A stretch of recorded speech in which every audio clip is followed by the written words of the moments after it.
Hi guys, Pastor Jomel here. I pray that this sermon will encourage you and deepen your faith. Kung na-bless po kayo sa message na ito, please like and share and tag someone and let's spread the word about the goodness and love of our God. Mabuhay po. And you're so blessed today. And maybe you are medyo nilalamig ng konti or meron kang kalaban kaninang umaga. Buti na lang 1 p.m. yung service. Diba? Kundi maybe kung 7 a.m. ang service, talagang Lord, naintindihan mo naman ako. So ngayon 1 p.m., praise God, naka-attend po tayo.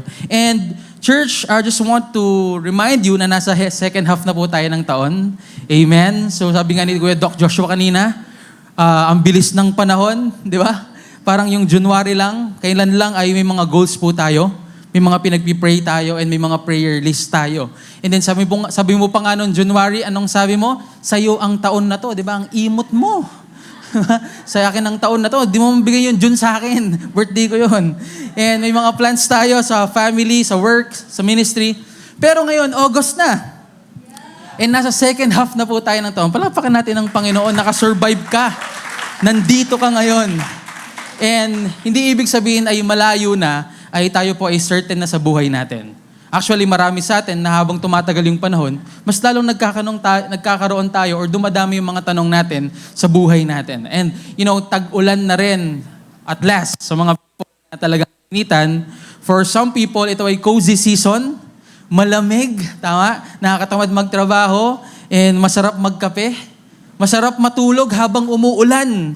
Yung tipong magkukumot ka, tapos lalagyan mo na a little bit of electric fan na number 2, di ba? Pag number 3, medyo malamig na yun eh.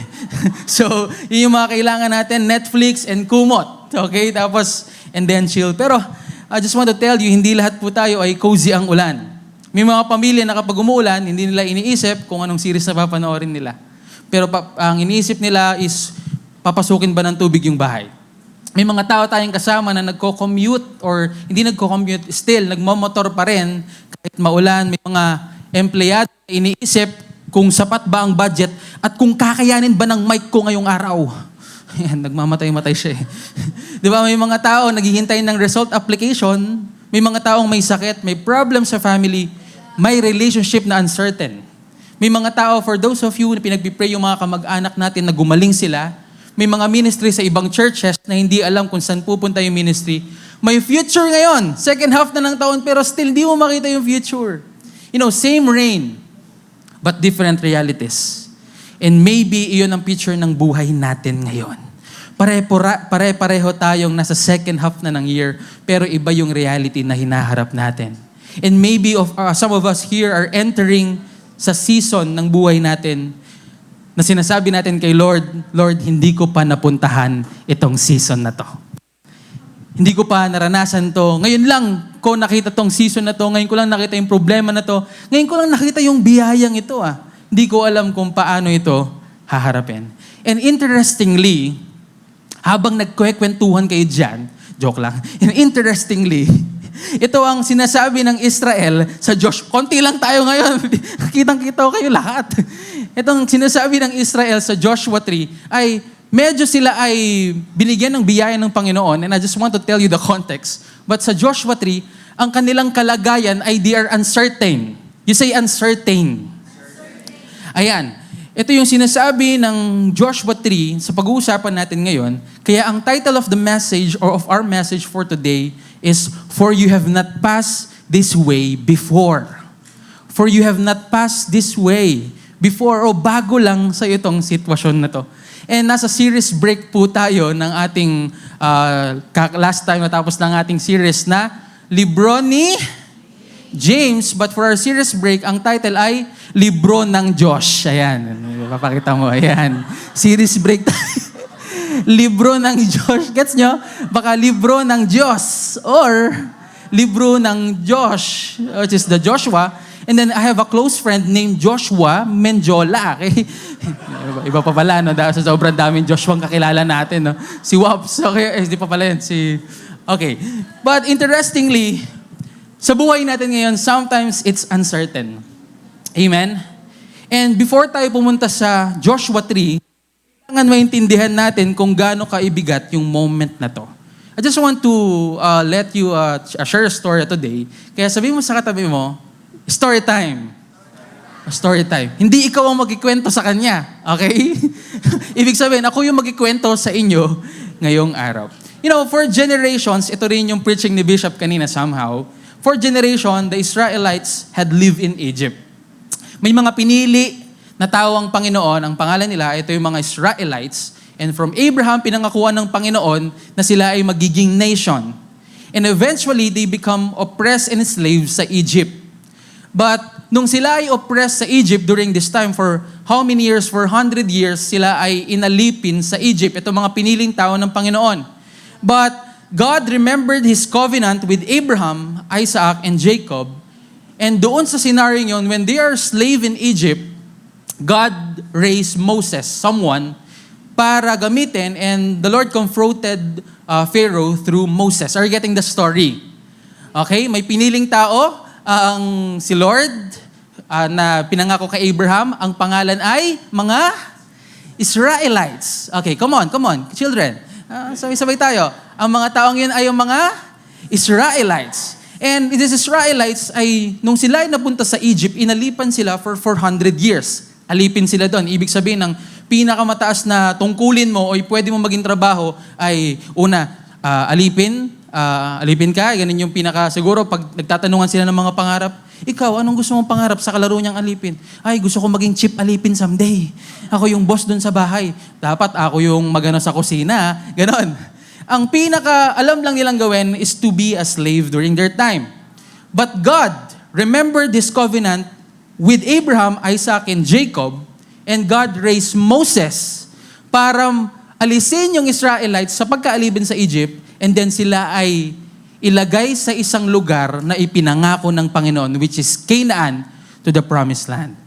So Israelites, alipin from Egypt for 400 years, pero may pangako ang Panginoon at ginamit si Moses na sila ay mapunta sa anong land?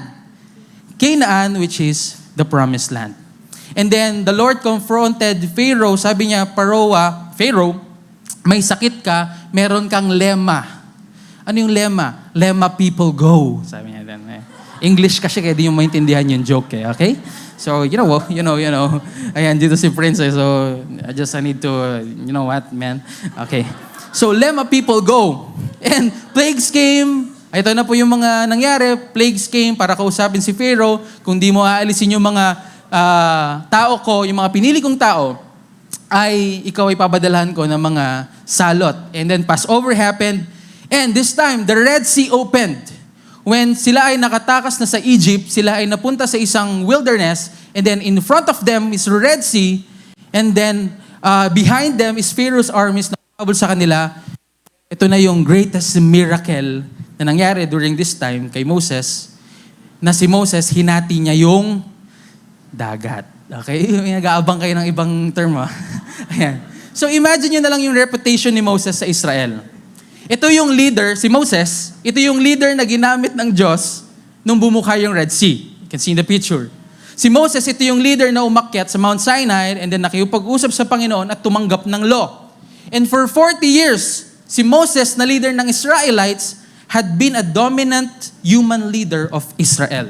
And approximately around 2 to 3 million, ito yung mga kinater ni Moses, and madaming families, clans, and mga tao na nilid si Moses. Pero dahil sa unbelief at rebellion ng Israel, the wilderness journey become 40 years. Sila ay tumakas na at nakatakas na sa kamay ni Pharaoh. Sila ay nakatakas na sa slavery, nakatakas na sila sa Egypt, but at the same time, paikot-ikot po sila sa wilderness because of their unbelief sa Lord na nagalis sa kanila. And then, this time, ito yung pagkukwentuhan natin ngayon, sila ay malapit na sa lupang pangako, which is Canaan. Unti-unting namatay yung generation na tumangging magtiwala sa Panginoon. And after 40 years, now Moses is dead. Are you getting the story? Yung Israelites, sila ay papunta sa Canaan, but natrap sila sa wilderness for 40 years. And then, dumating sa time yung leader nila na si Moses ay namatay na. And Deuteronomy chapter 34, patay na yung leader na nakasanayan nila. Then Joshua came. in the story. Are you getting it? And the new generation ng Israelites, yung mga pinili ng Panginoon, ito yung mga nilid ni Joshua. And then si Joshua, siya po ay natutong magbunot ng ngipin at meron siyang clinic sa Clark Street named Gomez Dental. Iba palang Joshua yun, no? Ayan. Pero are you getting the story? Baka tawa ka lang kayo ng tawa. Oo, si Joshua, nag-clinic yun. Baka yun lang maintindihan nyo after the preaching, no? But you know, God promised them a land flowing with milk and honey.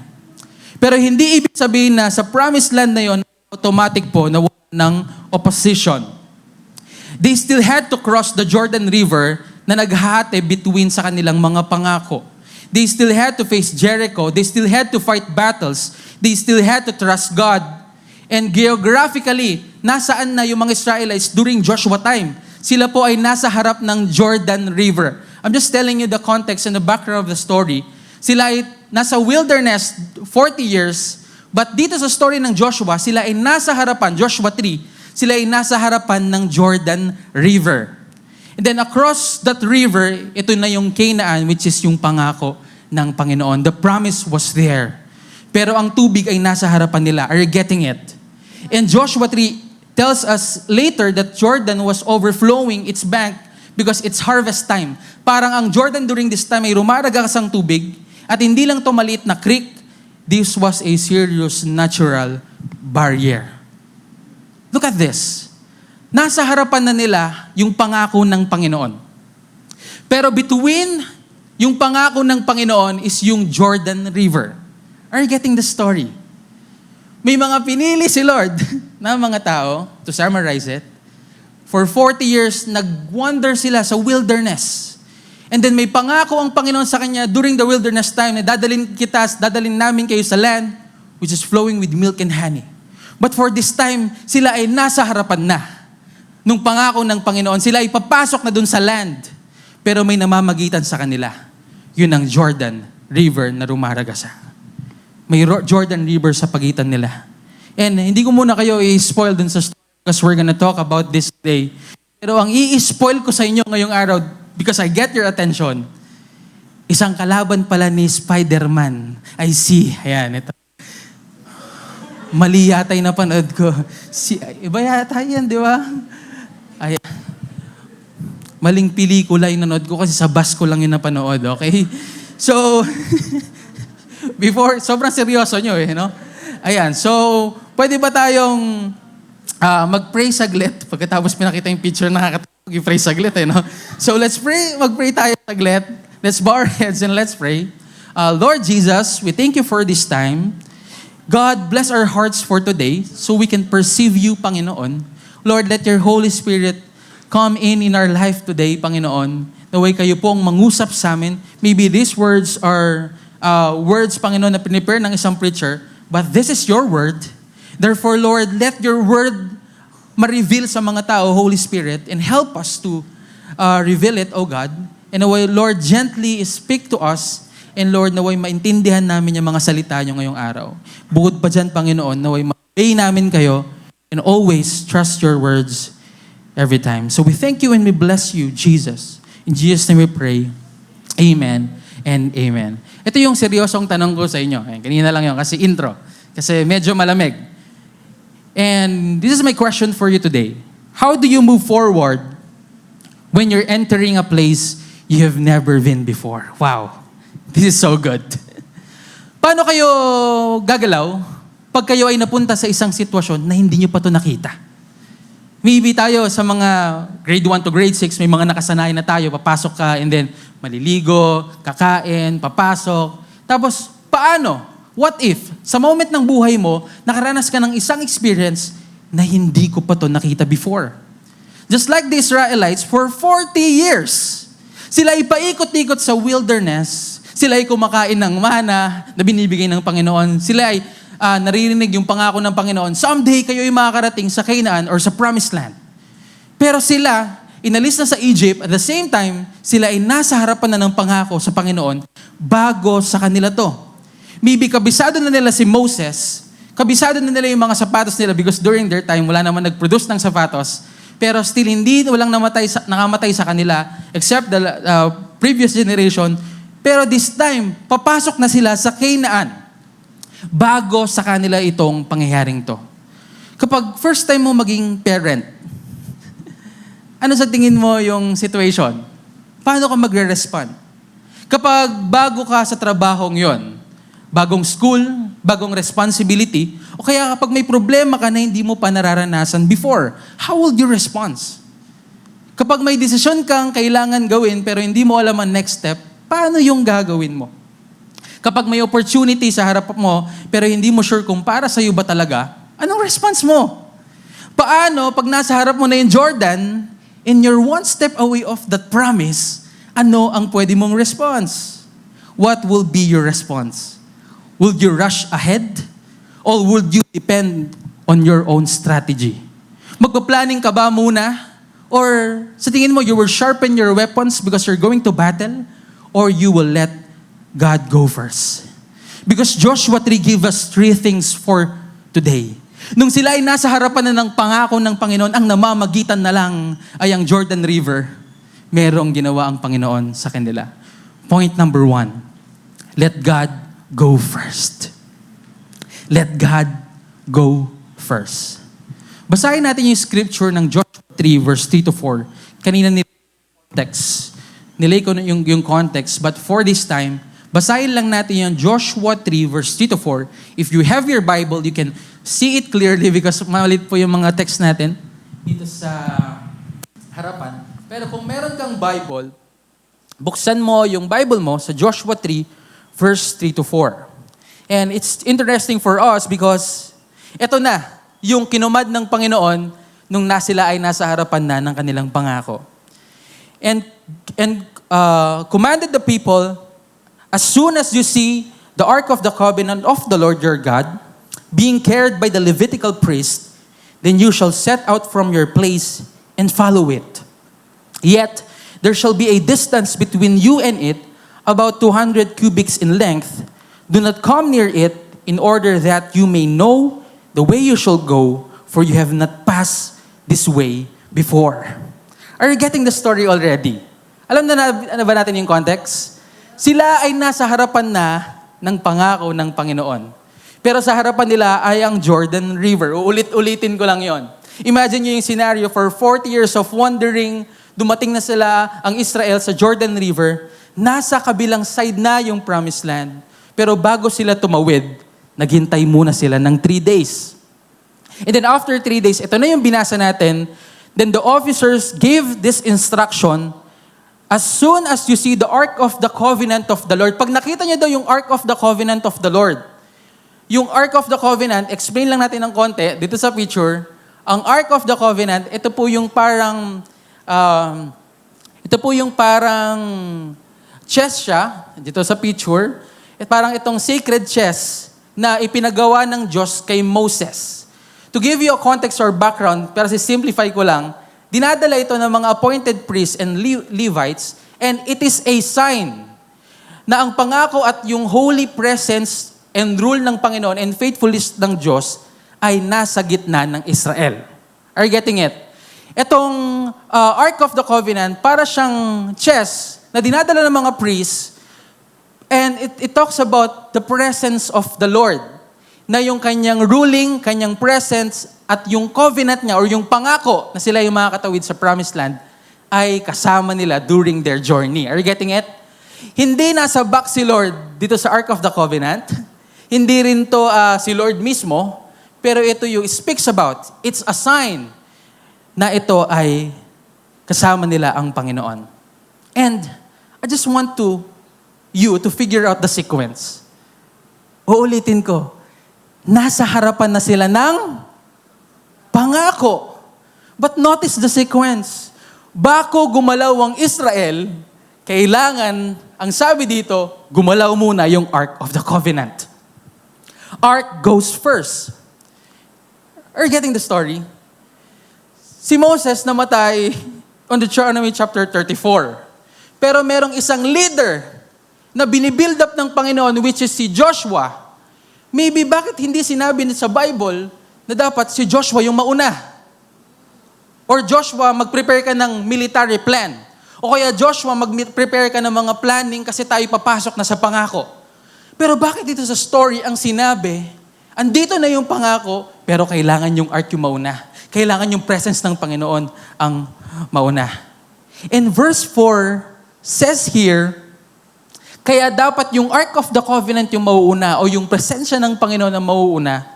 Bakit kailangan po nilang gawin to? Malinaw sa verse 4, itong term na, you have not passed this way before. Hindi nyo pa nakita to, Joshua. Israelites na pinili ko.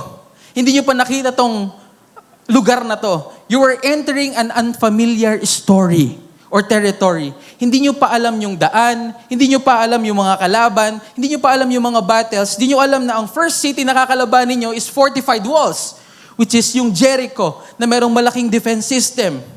And if you are in that story, or one of the Israelites, maybe you're telling, Joshua, dyan na! Andyan na yung pangako sa harapan natin.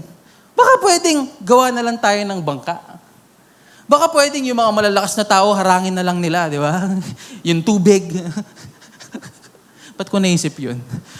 Pero baka Joshua, may shallow part dyan.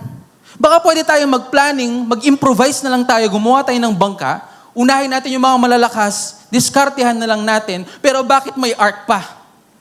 Pero bakit kailangan mauna yung ark? Ba't kailangan mauna ang presence ni Lord? But, in this time, visible that God was leading His people. Then Joshua gives another important instruction. Anong sabi ng Panginoon dito sa verse? Consecrate yourselves, for tomorrow the Lord will do wonders among you. Consecrate yourselves because the Lord will do wonders among you. Hindi ba kayo medyo napapaisip? Ito na yung pangako sa harap eh. Isang chat na lang yung namamagitan. Di ba? Isang click na lang ang namamagitan. Isang yes na lang yung namamagitan. Pero bakit kailangan mauna pa si Lord? At sabi niya pa, hindi lang yon, kailangan you consecrate yourselves for tomorrow the Lord will do wonders among you. It is interesting kasi they were about to enter a unfamiliar territory. Are you getting it? Mga dayo po sila dito. And ang haharapin nila dito ay hindi naman safest city, kundi sila ay haharap sa mga armies, sa mga fortified cities. At sa totoo lang, merong isang chapter na nagpadala sila ng mga spies para tignan itong Canaan. Alam nyo, ang sabi nila, ang sagot nila, may mga kalaban doon. At malalaki yung mga kalaban doon. Sabi sa Numbers 13 verse 33. Ayan, sabay-sabay tayo magbasa. Sabi sa Numbers 13:33, we saw that the Nephilim there, the descendants of Anak, come from the Nephilim. We seemed like grasshoppers in our own eyes, and we look the same to them. May mga nagpadala ng spies si spies sa mga Israelites, and then sabi nila, may mga kalaban doon. Are you getting it? At para kaming mga grasshopper lang. Para kaming mga tipaklong lang. And look at this, the verse, sabi dito, the descendants of Anak. Diba? Anak pa lang yan. Paano pag yung tatay na sobrang laki siguro nun? Ako lang yung joke kay Pastor Jomeldi. But, remember, sa story, if you're listening, hindi lang sila basta tatawid ang Israel papunta sa isang peaceful na lugar. Sila ay papasok sa Canaan. Ibig sabihin, may conquest doon. May naghihintay sa kanilang laban doon. May mga fortified cities doon. May mga armies doon. May mga kings. Actually, nagsama-sama yung kings doon para kalabanin sila. May mga battles doon. Pero bakit ang sinabi ng Panginoon ay hindi sharpen your swords? Oh. Bakit hindi sinabi ng Panginoon, baka pwede mag-battle strategy muna kayo? They're technically papasok sa isang war territory. Pero ang sabi ng Panginoon, mauuna yung presensya ko. Then consecrate yourselves. Are you getting it? Pag tayo sa normal battle, kunyari naglalaro tayo ng Mobile Legends, bang-bang. Di ba bago ka sumugod, i-check mo muna, kompleto ba yung lineup namin? Meron ba kaming retry? Kompleto ba yung tank? O kaya, nandito ba yung... Saan yung jungler? Ba't nagpa-farm? Di ba? Pag tayo naglalaro ng ML, anong lane yung ipupush? Ready ba yung team fight? Kasi battle yung... Mobile Legends nga eh. Battle yung haharapin. Dito sa story, battle yung haharapin nila. Pero ang sabi, consecrate yourselves. Parang sa Mobile Legends nga, sa context natin, di ba hindi naman pwedeng, tol, clash na. Handa mo yung puso mo. Hindi naman ganun eh. Are you getting it? Kasi battle yung pupuntahan nila. Israel was about to enter a land full of battles, fortified cities, may mga armies dito. Pero surprisingly, walang sinabi ang Panginoon na sharpen your weapons. Make your strategy o mag-prepare kayo militarily. Ang sinabi ng Panginoon kay Joshua, consecrate yourself. Bago sila pumasok sa isang land, ang pinaayos ay hindi yung strategy nila, yung puso muna nila. You know, before Israel faced the battle outside, God wanted His people properly set apart for Him. Pag sinabing set apart, nyo yung sarili nyo para kay Lord, ihanda nyo yung puso nyo para sa Kanya. With reverence, with holiness, and obedience. Kaya para kapag may pinapagawa ng Panginoon, ready at full support yung puso nyong sumunod. Because I just want to tell you, in the story of Joshua, the miracle they were about to experience will not come from Joshua, the priest or the strength of Israel. It will come from the Lord Himself. Kaya nga sabi sa book of Joshua, on Joshua 1:3, the Lord promised Joshua that every place Israel stepped on was land He had already given to them. Joshua 1:5, kaya nga sinasabi ng Panginoon to kay Joshua na consecrate yourself at kailangan yung presensya ko mauna. Kasi sabi ng Lord kay Joshua, sa Joshua 1:5, I will be with you. I will not leave you or forsake you. Sabi sa Joshua 3 verse 5, consecrate yourselves for tomorrow the Lord will do wonders among you. I'm just telling you the context. Ito pa lang yung story sa Joshua. Hindi pa tayo lumalalim. They are just one chapter away. Isang river away na lang sila from the promised land. But before Israel crossed the Jordan River, two things were clear. Ark goes first, and then people consecrate themselves. And let's dive in. Maybe yung story lang yun naiintindihan natin, pero pag tinranslate natin ito ngayon, sa buhay natin yung timeless truth, wala man tayo sa actual battle ngayon, pero tulad ng Israel, marami sa atin na pumapasok sa mga season na hindi pa natin napuntahan before. Maybe bagong trabaho, maybe marriage, maybe parenthood, bagong responsibility, business or yung ministry, even difficult situations na hindi mo ina-expect before. Maybe yung family problem na ngayon mo lang na-experience. Maybe yung sakit na wala ng lunas at ngayon mo lang nakita. Maybe financial pressure. Maybe health concern.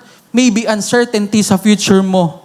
But ikaw, pag ikaw ay 1 yes na lang sa dream job mo, kapag ikaw 1 shot away na lang sa pinagpipray mo, what will be your response? Would you let the Ark of the Covenant go first? Or would you consecrate yourself for the Lord? Kasi minsan, kapag unfamiliar story sa atin, o bago lang yung scenario sa buhay natin, ang lagi nating iniisip, strategy agad. Anong gagawin ko, Lord? Or anong gagawin ko talaga, best friend? Sino ang kakausapin ko? Anong plan B dyan? Anong next move dyan? And again, hindi naman po masama ang planning. Ginagawa ng lahat yon at kailangan gawin yon, sabi ng Panginoon. Pero Joshua 3 reminds us something more important. And what it is? The question is, who goes first? Sino ang dapat mauna? Because sometimes, kapag meron ng unfamiliar territory sa harap natin, nauuna na tayo. Nagdi-decide na tayo. Nagpaplano na tayo. Nakakita tayo ng business. Ay, ito na yata yung sagot ng Panginoon sa... Minsan, hindi pa nga natin pinag-pray eh. Ito na yata yung sagot. Nakita mo lang sa Facebook. Ito na yata yung sagot sa Panginoon sa financial problem ko. Di mo nga pinag-pray at di naman sinabi ng Lord, Lord, bago sa akin to maglalaba daw ng pera, money laundering. Ay, parang mali yan. O kaya pinipili natin yung gusto nating direksyon at sasabihin natin, Lord, samahan mo ako. Lord, i-bless mo ako sa desisyon kong ito. Pero Joshua 3, baliktad ang picture. Yung presence muna ng Panginoon and the people follow. God leads first and then people responds. So before we ask, Lord, ano bang best strategy? Mas magandang tanong, Lord, saan mo ba ako dinadala? Paano kita titignan para along the way, hindi ko kasi ako pamilyar sa lugar na to, hindi ako mawawala. How can I seek you first knowing that all these things shall be added unto me? Lord, paano ba ako magiging close sa'yo dito sa journey ko na hindi ko pa nakita before? Because just like your promise kay Joshua, alam ko, Lord, hindi ako ang mauuna kasi ikaw ang magtatawid at ikaw ang kasama namin at ikaw ang mauuna sa amin. And then second instruction was, consecrate yourselves, for tomorrow the Lord will do wonders among you. Let me humbly preach this to you. You know, maybe gusto natin lagi, pag may mga unfamiliar territory or hindi pa natin nakita before na scenario, gusto natin yung mga imposible kayang gawin ng Panginoon. That's good naman eh. Pero alam nyo ba, sa lahat ng mga promise ay may premise ng Panginoon? Meron siyang sinasabi at meron siya tayong dapat gawin. And dito sa pangako ng Panginoon, sabi dito, consecrate yourselves, for tomorrow the Lord will do wonders among you. You know, before Israel again entered to a new territory, hindi pa nila nakita. God first prepared their hearts. And maybe, iyon din ang kailangan ng ilan sa atin ngayon. Because sometimes, alam nyo, we are asking God for a new season. Tama? Lord, please naman, bagong season naman ng buhay ko. Pero the bad thing about it, when we're asking for a new season, andun pa rin yung mga old compromises. Sometimes we're asking, Lord, i-promote naman ako, gusto ko ng new opportunities, gusto kong magamit sa ganitong bagay, pero same old prayer life. Sometimes we're asking, Lord, I want new responsibility. I-promote mo naman ako, iangat mo naman ako, pero same old spiritual laziness. We want new territory. We want new things. We want fresh things. Pero same yung mga devotion natin. Maybe we're praying for promotion. Pero hindi naman tayo faithful sa maliit na responsibility na meron tayo ngayon. Gusto ko ng promotion, pinapahawak sa'yo, mga tig-50 pesos lang. Pag niliquidate, may 20 pesos pang nawawala, di ba? Na-misplace. Last time, coupon band, na-misplace. And then next week, yung Xerox machine na-misplace. And last time, may nawawalang poste. Hindi, na-misplace lang yung boss. Tapos tinignan sa bahay, may poste doon. Kalaki nun. Are you getting it? Sometimes we're praying for fresh things. We're asking for a better job. Lord, dali mo naman ako sa magandang trabaho, ma-promote ako. Pero lagi kang late. Dishonest. May poor attitude ka or character during this time. We want God to increase our influence. Pasikatin mo naman ako, Panginoon. Pero hindi natin inaalaw si God baguhin ang karakter natin. Sa studies, we're praying for higher grades. You know. Pero same old procrastination. You know, the bad thing about this is we are expecting for a better result without changing what we are doing. Kaya ang sabi ng Panginoon dito, nung sila ipapasok na sa territory, and they are praying for the Lord, Lord, please bring me somewhere. And Lord, please bring me something new, sabi ng mga Israelites. Pero ang sagot ni God sa atin minsan, before I change your territory, let me change your heart first. Because sometimes, the greatest preparation for next season ay hindi naman new opportunity eh. Baka bagong puso. Because God is not only preparing you a place for you, God is also preparing you for the place. You know, our problem sa world ngayon ay lagi tayong tinitrain maging consumer. Lagi tayong tinuturuan na dagdagan mo pa ako. Gusto ko pa yan. Kapag nakuha ko to, magiging okay yung buhay ko. Lord, makakapag-serve ako kapag kumpleto muna ako. Lord, aasenso siguro ako pag nabili ko na yung in-add to cart ko sa 8-8 kahapon. Sisipag ako, feeling ko eh. Lord, kailangan ko ng bagong iPad ngayon kasi sa church, puro iPad na sila mag-devotion. Baka hindi bagong iPad ang kailangan mo, bagong puso. Lord, kapag ganito karami na yung followers ko, baka finally, mapapansin ako, more achievements, more possessions, more recognitions. I want that. But I'm not against sa mga bagay na yan. Lahat po ng binigay ng Panginoon na magaganda at mabubuti ay galing sa Kanya. But the problem is kapag ito na yung source ng buhay natin. More for me. Ako. You know, the world constantly tells us to build our lives around ourselves. Kailangan maging influencer ka. Kailangan madami kang followers. But Romans 12:2, it says here, do not be conformed to this world, but be transformed by the renewal of your mind. In other words, don't allow the world to shape you to its pattern. Kaya ito yung sinasabi ni Joshua or sa book of Joshua, sa libro ng Joshua, sa buong nation ng Israel. You want a fresh start in Canaan, the promised land? You need to consecrate yourself. Meaning, iset apart nyo yung sarili nyo kay Lord. Ihanda nyo yung puso at buhay nyo to honor Him and obey Him and to belong to Him fully. And maybe that's the word for us some today.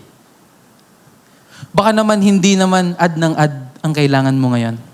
Hindi naman kailangan another add to cart or another achievement or another thing that will make you feel important. Baka hindi naman kailangan add to cart ang kailangan mo. Baka kailangan mo ay subtraction. Baka may kailangan kang bawasan, isang habit, isang distraction, isang compromise. Baka may pwede kang tanggalin. Something taking too much of your attention. Something competing with your devotion to God. Kasi remember po, sa Israel armies, sa Israel, during this time, ang kalaban lang naman nila, ang pinakamalaking kalaban nila ay hindi yung mga armies. Kasi sa libro ng Josh, kung mapansinin mo, lagi silang nananalo. Kalaban nila yung Jericho Wall with worship na patumba nila. Kalaban nila yung AI. Dati kalaban niya yung AI, no? Kalaban natin ngayon, Paxilica dito sa Cabas, no? But sila kalaban nila yung AI, sila ay natalo, but at the same time, sila ay nakalaban nila, nagsama-sama yung mga kings, but at the same time, sila ay kinalaban ng Panginoon. Ibig sabihin, hindi naman yung mga armies ang pinakamalaking kalaban ng Israelites sa loob ng Canaan. Alam niyo kung ano? Idolatry. Baka mas mahalin nila at pagkatiwalaan nila yung ibang bagay kaysa kay Lord na nagligtas sa kanila. You know, sometimes before God adds something new into your life, He calls you to remove what is keeping your heart from being fully His. Kaya nga consecration eh. Kasi consecration is not always about adding more. Sometimes it's about removing what keeps you from following God. Maybe your greatest preparation for the next season is not another strategy, but a fresh surrender. Baka maybe ang greatest preparation mo dun sa pangako ng Panginoon sa iyo ay hindi mas magandang strategy, mas magandang financial planning, pero fresh prayer. Baka maybe yung pinapakita sa iyo ng Panginoon ngayon na bago lang sa iyo ay hindi greatest preparation is not planning, but obedience kay Lord at repentance sa Panginoon. So young people, kapag papasok tayo ngayon sa season na hindi pa natin napuntahan before, hindi nyo naman kailangan alam agad every detail eh. But you need to know who is leading you.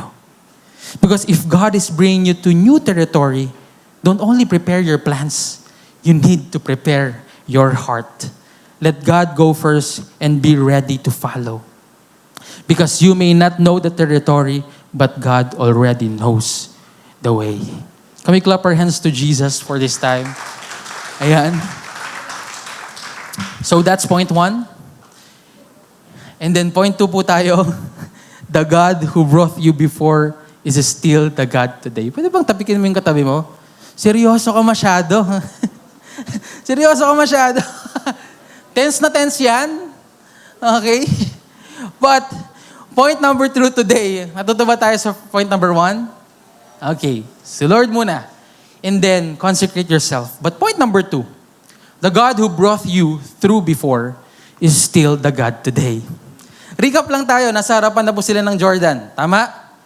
Between them is yung Jordan River, between the pangako, at kailangan nilang sumunod and to consecrate themselves kay Lord. Pero papasok na sila sa promised land. Hindi pa nila na-explore to before, but the question is, paano gagawin ng Panginoon? On Joshua chapter 3 verse 7, sabi dito, the Lord said to Joshua, today I will begin to exalt you in the sight of all Israel, that they may know that as I was with Moses, so I will be with you. That's comforting and this is good. Before tumawid ang Israel sa Jordan, may personal na sinabi si Lord kay Joshua. Sila ay papasok na sa promised land. Kailangan yung Ark of the Covenant mauna, and then they need to consecrate themselves or set apart themselves for the Lord. Pero may comforting word ang sinabi ng Panginoon kay Joshua. Ang sabi dito, as I was with Moses, so I will be with you. Minsan kapag binabasa lang natin to, okay, kasama daw ni Lord si Joshua, parang kasama niya rin si Moses. Goods lang. Sige, G, papasukin na yan. Pero kay Joshua, that's comforting and that's everything.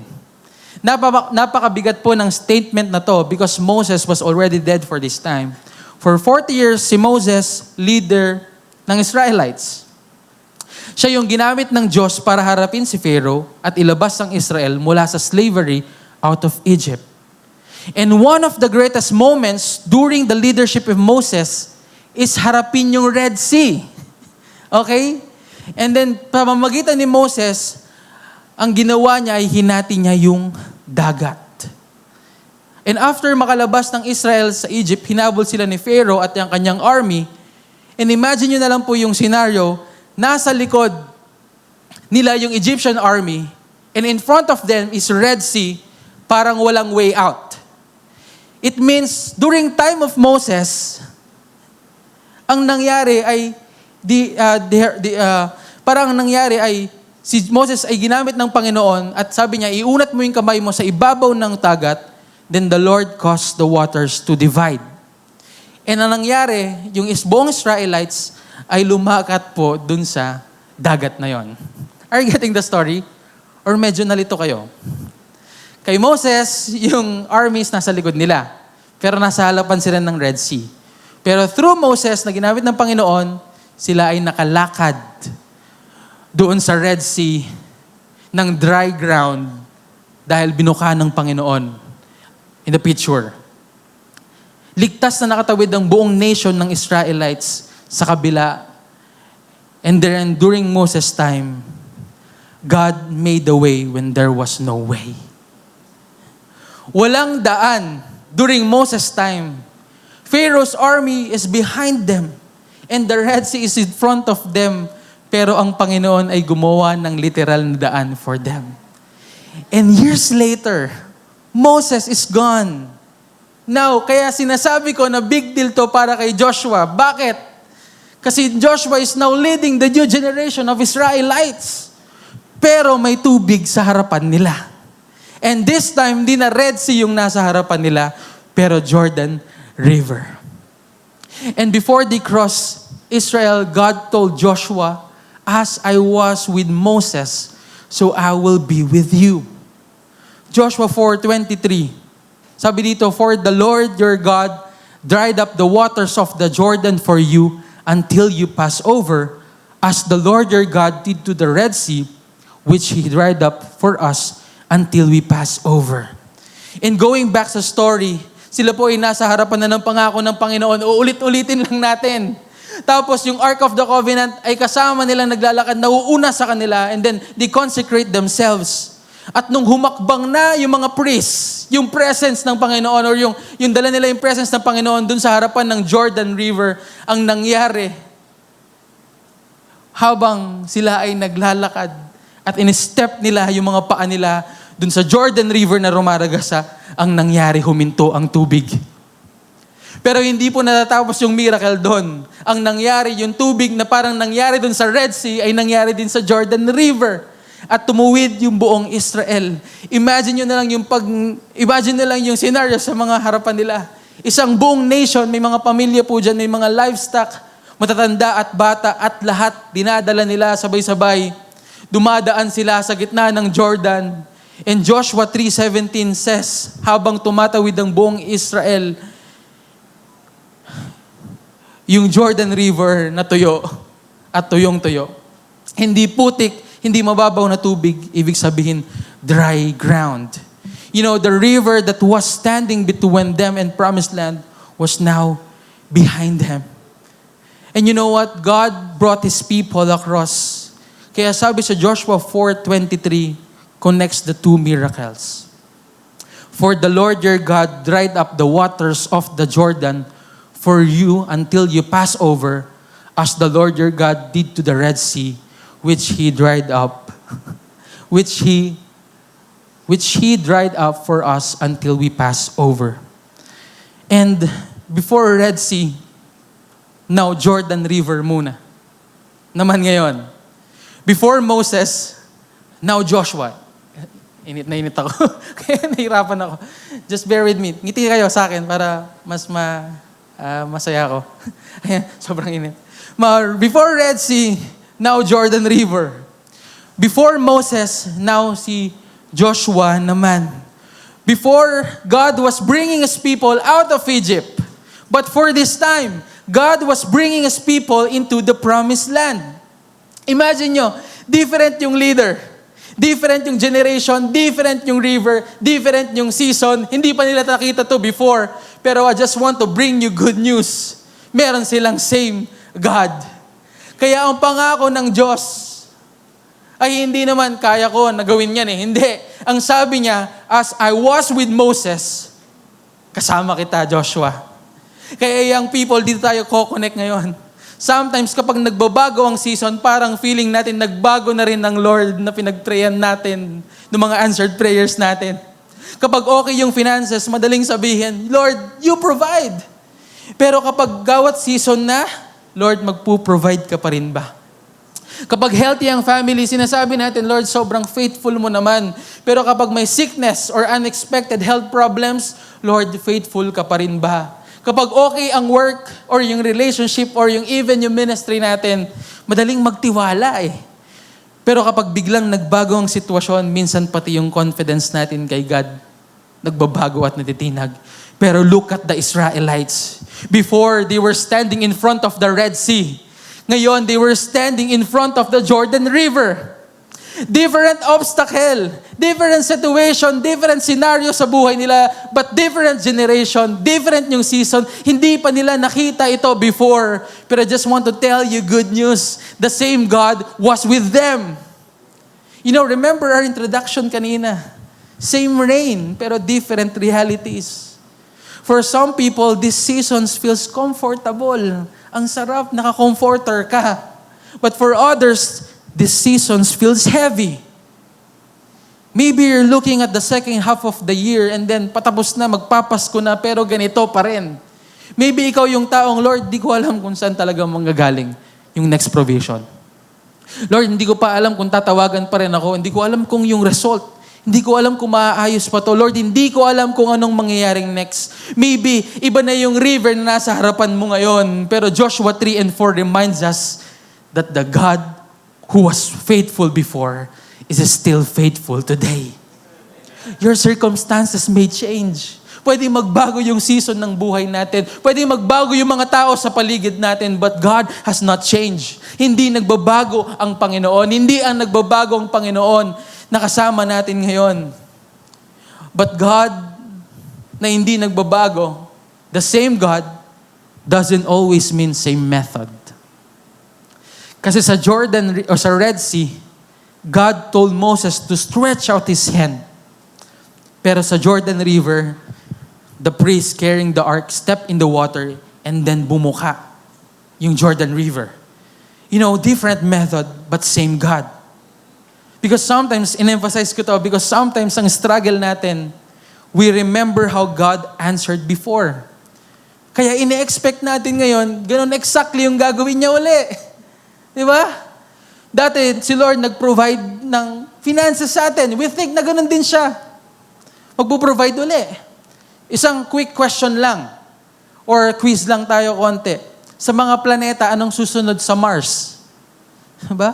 Pautang. Di ba? Mars, pautang. Di ba? Are you getting it? Di ba? Parang, nag-gets yun mamaya. Okay? Pag di na kayo inaantok. Pero sometimes, we're thinking na ganito nag-provide si Lord dati. Baka ganito rin siya magpo-provide ngayon. Konting share lang sa Facebook, comment lang. Basta post ni Idol, like ko yan.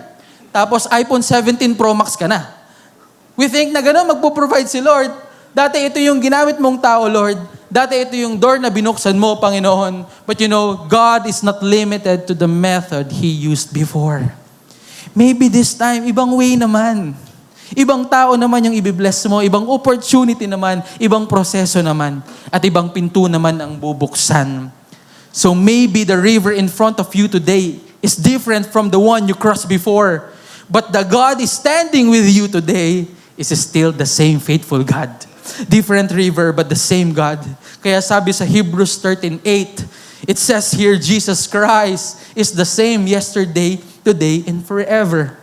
Hindi na tulad ng dati. Siguro, nagbago na yung circumstances, bagong season na ng leadership, bagong season na ng buhay natin. Iba na yung mga resources, pati emotions natin nag-iiba na. But Jesus Christ that we are worshiping right now remains the same. Kaya a quick reminder lang, don't put your faith in how God did it before. But you need to put your faith in the God who did it. Because maybe you're standing in front of your Jordan right now. Maybe hindi ikaw si Joshua na marunong magbunot ng ngipin. Kasi ibang Joshua yon. Maybe hindi ikaw si Joshua sa book na to. But you're standing in front of your own Jordan right now. And you're simply asking God question, Lord, paano ba talaga? Maybe before looking forward, take a moment to look back. Baka kakatingin natin sa kung ano pa yung nasa harap natin, nakalimutan mo ng lumingon sa likod. Nakalimutan mo ng marami na pala sa mga bagay na meron ka ngayon ay yung mga bagay na ipinapanalangin mo lang dati. You're standing today in some of the prayers you once asked God to answer. Kaya maybe ang tanong mo sa sarili mo ngayon, where has God been faithful before? Kaya konting interaction lang, pwede ba tayong mag-isip ng konti? Baka pwedeng ang tanong natin ay, where has God been faithful before? Yes, nasa harap ka ng Jordan River mo. Baka pwedeng balikan mo naman yung Red Sea kung paano ka niligtas ng Panginoon. Yung season na akala mo hindi mo kakayanin pero nalagpasan mo rin. Where did He provide? Yung time na kulang-kulang yung pang-tuition mo, pero dumating yung trabaho, may tulong, may opportunity or provision na hindi mo in-expect. Where did He carry you before? Baka pwede mong alalahanin ngayon. Yung mga panahong sobrang bigat ng family problem. Yung panahong kaka-break nyo lang ng jowa mo, kaya may mga pagkawala sa buhay mo, pero still nandito ka pa rin ngayon. Where did He forgive you? Yung kasalanan o failure? Na yun na yung identity mo at kala mo katapusan na ng buhay mo. Pero still, binigyan ka ng biyaya ng Panginoon. Ni-restore ka ng Panginoon and give you another chance. Where did He give you strength? Baka pwede mong isipin kung kailan yung araw na sumuko ka na sa work mo, sa marriage, ministry, or studies, pero binigyan ka pa rin ng lakas ng Panginoon magpatuloy. If you recall that things, baka you need to remind your heart right now, the God who sustained me there is still my God here. You know, that doesn't mean God will always give us the exact outcome we want. But it means whatever season we enter, His character remains the same. You may be facing a different river today, but you're still trusting the same faithful God. And point number 3. And then, we're done. Alam niyo, pwede na ako mag-end dito eh. Yung pinaka-essence ng Joshua 3 na tumawid sila dun sa Jordan River, tapos na. Ang nangyari, may pinili ang Panginoon ng mga Israelites na pinangako niya kay Abraham, and then tumawid sila sa Jordan River, at the same time, sila ay nakatawid na at nasa promised land na. sila ay nasa vicinity na ng mga pangako ng Panginoon, pwede na ako magtapos dito eh. Yung Jordan River na last time Red Sea yung harap nila, and then same God na pinangako ni Joshua, ng God na kay Moses, ay ngayon ay same God na kay Joshua. Ngayon. But Joshua 3, merong isang story na binanggit. Hindi natapos sa kanila yung biyaya. Point number 3, leave a story for the next generation. Leave a story for the next generation. May mga biyaya moments tayo sa buhay natin eh. Yung mga imposible, nagiging posible. That's good. Maganda yon. Praise God to that. Pero alam mo ba, ang Diyos dito sa Joshua 3, sabi niya, ayun, pag-uusapan natin ng next generation. Pag pag-uusapan natin ng next generation, makikita natin yan sa Joshua 4. Ano sabi dito? Joshua 4, 6, 7. Kasi next generation eh. So, sabi dito, eto, mag-end na ako dito. Sabi mo sa katabi mo, huwag ka muna magsi-CR. Okay, this is gusto ko na mag-end dito kanina eh. Okay na eh, nakatawid na tayo sa river eh, pero may instruction ng Panginoon. Sabi dito, when your children ask in time to come, what do this stone means to you, then you shall tell that the waters of the Jordan were cut off before the ark of the covenant of the Lord. Alam niyo, nakatawid na sila sa Jordan. Pero ang instruction ng Panginoon sa kanila, kumuha kayo ng 12 na bato from the Jordan River at gawin yung monumento. Kasi kapag may nagtanong na mga bata or mga kabataan o mga anak nyo kung anong ibig sabihin nito, ikwento nyo kung anong nangyari sa Jordan. Tumawid na sila. Nahati na ang Jordan River. Everyone crossed safely pero hindi po natapos ang Panginoon doon. In Joshua 4, God commanded them to take 12 stones from the middle of the Jordan. Why? Kasi sabi dito sa Bible, because one day, their children will see those stones and ask, what do these stones means? Alam niyo, sabi ng Panginoon sa kanila, tell them the story. Ikuwento niyo kung paano pinahinto ni Lord yung Jordan River. Ikuwento niyo kung paano tumawid ang Israel new generation sa dry ground. Ikuwento niyo yung same God who opened the Red Sea, sa rin Diyos na nagdala sa kanila safely sa Jordan River. Ayaw ng Panginoon na yung faithfulness niya maging lumang story na lang na nakakalimutan. Gusto niya what one generation experienced before, ikuwento sa next generation. Maybe hindi powerful yung stones. Pero yung stones nagre-remind sa kanila kung gaano ka-powerful ang Diyos. Young people, hindi dapat sa atin lang natatapos yung ginawa ng Lord sa buhay natin. Hindi lang ang tanong, Lord, may tatawid mo ba ako sa Jordan ko ngayon? Hindi yun ang tanong. Ang tanong, sino ang mas makakilala kay God dahil sa ginawa niya sa buhay ko? Our children are watching. Our teenagers are watching and our young people are watching. At dito na papasok si Kuya Jean Mark from the back. Sa likod siya, Kuya Jean Mark. Yeah, sorry po, medyo unnecessary pero this is interesting. But our young people are watching.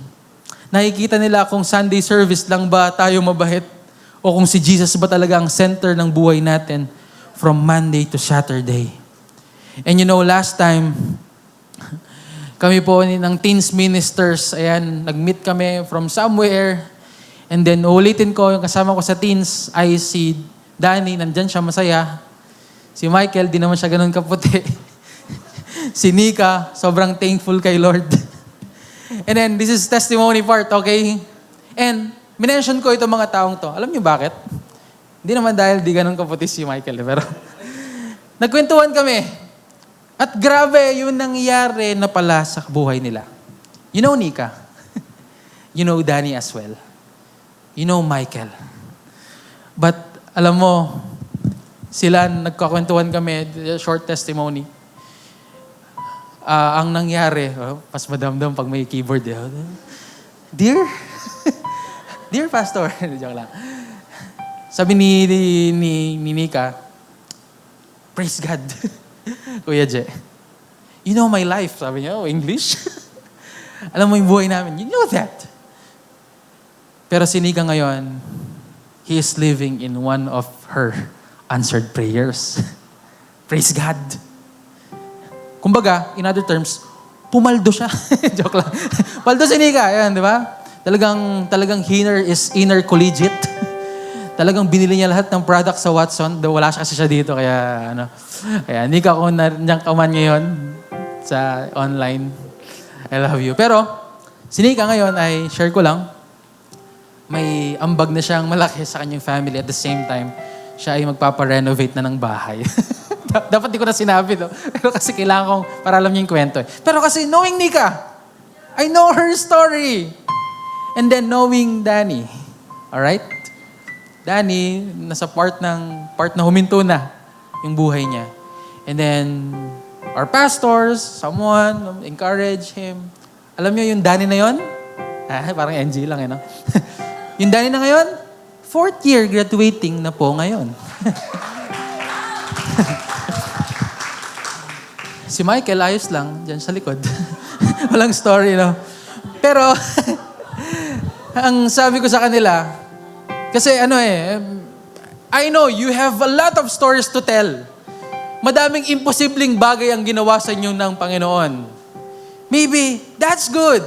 Yung same God na wina-worship nyo dati nung naghihirap tayo is the same God who was worshiping right now. We are plenty right now. Pero hindi na tapos doon. Sabi ko sa kanila, Danny, Nika, Michael, share natin sa kabataan. Weekly po, I just want to tell you, for a month, they're catering the teens minister or the pre-teens. Discipling them. Walang nakakakita. Kasama sila Kuya Eloy. Kami clap our hands for Jesus. Consistently. And then last time, they take programs para puntahan. And alam niyo po, kinabukasan na yon. Sabi ko, share niyo yung buhay niyo, yung magandang balita na yan. Kailangan may makarinig ng Jesus sa mga tao. Ang ginawa nila, kasama siguro si JP Canyero, no? Pumunta sila sa Bethany, sa campus, and they support the teens. Yung mga teens fam nila, kahit intrams, nag-picture sila doon, and they congratulate them. And I love that. Maybe small lang yung detalye. Hindi sila nagbigay ng Ferrari, o kaya ng maletang sapatos. Pero yung shiner nila yung buhay nila na dati ganito ako. Pero dahil sa biyaya ng Panginoon ngayon ay ganito na ako, kapatid, kaibigan, next generation. That's wonderful. Kasi yung youth dito sa church natin ay hindi activity lang. They are part of the church today. Kaya we need to recognize them. When I was preparing this preaching, wag na yung mga flashy. Wag na yung, sige, may mga tumumbang tao ngayon, di ba? Dahil na-bless na sobra. May mga umiyak. Di na yon, wag na yon. Pero gusto ko, sa simbahan na to, pinag-pray ko kanina, na sana makita ng next generation si Jesus. That's more important. Because if the next generation matters to God dito sa Joshua, na after nila nakakross sa Jordan River, okay na eh. Pero nagpatayo pa ng monument para daw yung next generation makita yung kabutihan ng Panginoon. Ibig sabihin, nagmamatter ang next generation sa Panginoon. Kaya kung mahalaga sila kay Lord, hindi pwedeng optional lang sila sa simbahan na to. What God values, the church must also value. God values the next generation. Kaya nga po ang mga simbahan natin ngayon, or this church, may mga leaders, may mga fam leaders, intentionally nag-aalaga at nagdi-disciple sa inyo. Andyan po sa YA Fam, sila Kuya Romel, Ate Andrea, sa Kids Fam, Kuya Lorden, si Cherry, si Joris, and everything. Nandito yung mga hindi ko pa na-mention. Pero sa fams natin ngayon, hindi lang po to youth activity lang. Hindi kayo attendance lang, mga Gen Z ngayon. Kayo ay disciple na mahalaga sa Panginoon. So we need to show them life kung ano ang buhay na surrendered sa Panginoon. Because one day, sila naman ang magbubulong sa next generation kung gaano kabuti ang Panginoon. Dati, ito yung Red Sea ko. And then bumating sa part na hindi ko makita or di ko alam yung senaryong to. Bago sa akin ang Canaan. Pero still, mabuti ang Panginoon, tinawid niya pa rin ako dito sa gawat season ko. Dito sa buhay na drought ako, dito sa buhay na hindi ko alam. You know, the greatest story we can pass on is not just ganda ng trabaho na binigay sa akin ng Panginoon eh. O maganda yung answered prayer na binigay sa akin ng Panginoon. Or God help me through a problem. Those story matters. Di ko binavalidate yung story na yan. Pero above everything else, tell them about Jesus. That Jesus died for sinners just like you and me.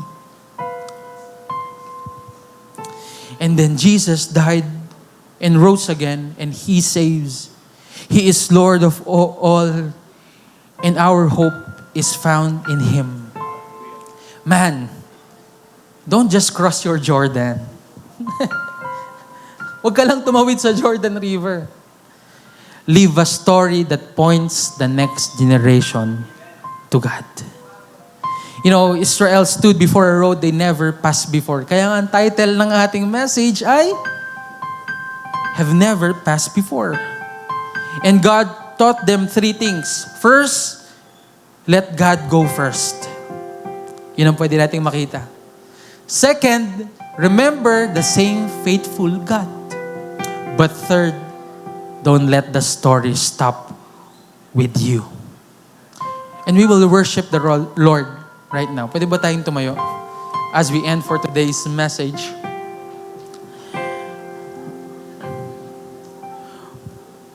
Are you blessed?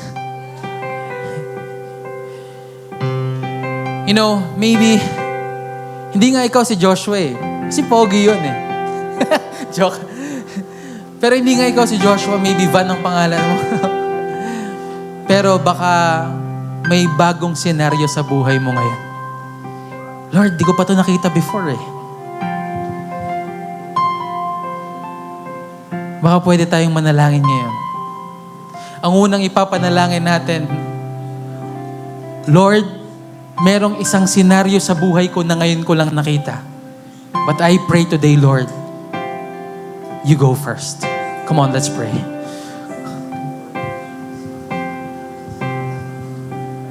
Lord Jesus, I pray. Hindi ko pa ito nakita before, Lord. Bago sa akin to. Mag-4th year ako. Maybe graduating ako. Or maybe I'm preparing for study, God. Lord, kayo ang mauna. Hindi sapat yung mga strategy or yung mga plano. Ang totoong plano ay yung nakatingin ako sa inyo, God, for this new season of my life. And second prayer, come on, let's be thankful sa Panginoon. Pasalamatan mo naman ang Panginoon. Let that word, thank you, come out from your mouth right now. Pasalamat ka, Lord, thank you. Lord, dati ganito lang yung buhay namin. Di ba? May part nga na nag-stop tayo eh. Tama? May part nga na nag-stop tayo eh. May part nga na wala nakakita sa atin eh. May part nga na ganito yung buhay natin. Pero still, we're one step of our Jordan River or our Canaan right now. Mag-thank you kay Lord. Thank you, God. Salamat, Lord. Naging mabuti kayo. Ngayon, mag-board exam na lang ako. Lord, pagkakatiwalaan ko na lang kayo ngayon dito sa season na to. Lord, bago sa akin to, pero Lord, thank you. Kasi bago, naging bago to. Lord, sinagot nyo na yung ibang panalangin ko na dati bago rin. Lord, thank you. And number 3, let's pray for the next generation. They will see Jesus. Come on, let's pray, let's pray. Lord, thank you, God, for the next generation that is in this church. We pray for these young people who was in here right now. Lord, bless them. Let them see you, O God.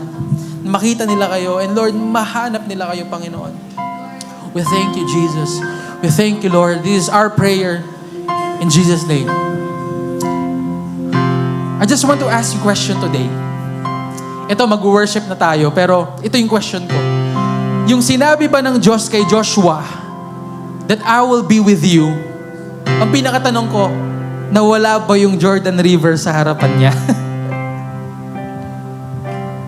Hindi naman. Di ba? Yung sinabi ng Panginoon kay Joshua sa buong nation ng Israel that I will be with you as I was with Moses. Nawala ba yung Jordan River sa harapan? Hindi naman. So hindi ibig sabihin kapag sinabi ng Diyos, kasama mo ako, ay mawala na lahat ng problema. At the same time, hindi rin ibig sabihin na dahil may problema sa harap mo ay wala na yung presence ng Panginoon. You know, the Jordan was still there, but God was there too. And looking back dun sa libro ng Josh, alam nyo ba na after ng Jordan River, sa harapan nila ay isang Jericho wall na sobrang laki? At alam nyo paano nila napatumba yun? It's through shouting, through worship. And then afterwards, nung sila ay nagtagumpay na sa Jericho wall, sa AI nagtagumpay naman sila. Alam nyo ang ginawa nila? After yon, sila ay nasa gitna ng war territory, but still, they worship. Ibig sabihin, kahit hindi pa bumabagsak yung walls, we can worship the Lord right now. Maybe hindi pa bumabagsak yung walls, pero baka pwedeng sabihin na mabuti ang Panginoon. Baka pwede ngayon, sige, bumaksak na yung walls. Bakit hindi pwedeng pagpurihan natin ng Panginoon? You know, maybe, sige, bumagsak na yung walls. Natalo na yung mga AI. Baka oras naman para purihin ang Diyos na mabuti, na great sa lahat. You know, set your heart into worship right now. Come on, clap our hands to Jesus. You set your heart to worship.